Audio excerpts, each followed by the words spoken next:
நாமெல்லாம் வெளிநாடு போனோம்னா, அங்க நல்ல வேலையில செட்டில் ஆகி, கை நெறைய பணம் சம்பாரிச்சு, இங்க இந்தியா வந்து செட்டில் ஆயிடுவோங்க. ஆனா, ஜப்பான்ல சேர்ந்த ஒருவர், இவரு பேரு பார்த்தீங்கன்னா, நடகோ நிஷியாமான்னு சொல்லிட்டு இவரு பேருங்க. இவரு இங்க ஸ்டார்ட் அப் நிறுவனத்தில இங்க வொர்க் பண்ணிட்டு இருக்கிறாருங்க. இங்க இந்திய மக்கள் வந்து ரொம்ப அவருக்கு புடிச்சு போச்சுங்க. இங்க இந்தியா வந்து 1 வருஷம் ஆயிடுச்சுங்க.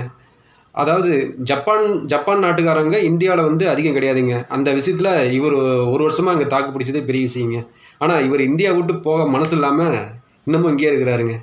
அதாவது இவரு ஒரு உருக்கமா ஒரு பதில் சொல்லியிருக்கிறாரு. என்னன்னா, இந்த கடந்த 2024ஆம் ஆண்டு இந்த ஜப்பான்ல டோக்கியோ விமான நிலையத்தில இங்க பெங்களூருக்காக ஃப்ளைட் ஏறியிருக்கிறாருங்க.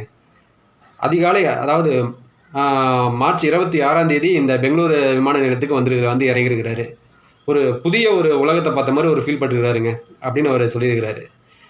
பார்த்தோனே, சரி வெறும் சூட்கேஸோட வந்த நானு, இப்ப பழைய நான் நான் நெறைய அனுபவங்கள் நான் பெற்றிருக்கிறேன், இந்த நிறுவனத்து மூலமா. அது இல்லாம இங்க இருக்கிற இந்தியர்கள் வந்து பல பேர் அவ்வளோ அன்பாவும் பழகுறாங்க. நான் இங்கேருந்து போக எங்களுக்கு மனசே இல்ல அப்படின்னு சொல்லிட்டு ஒரு சோசியல் மீடியாவுக்கு இவரு ஒரு பதிவிட்டிருக்கிறாருங்க. இவர பத்தி தாங்க இப்ப ட்ரெண்டிங்ல இருக்கு.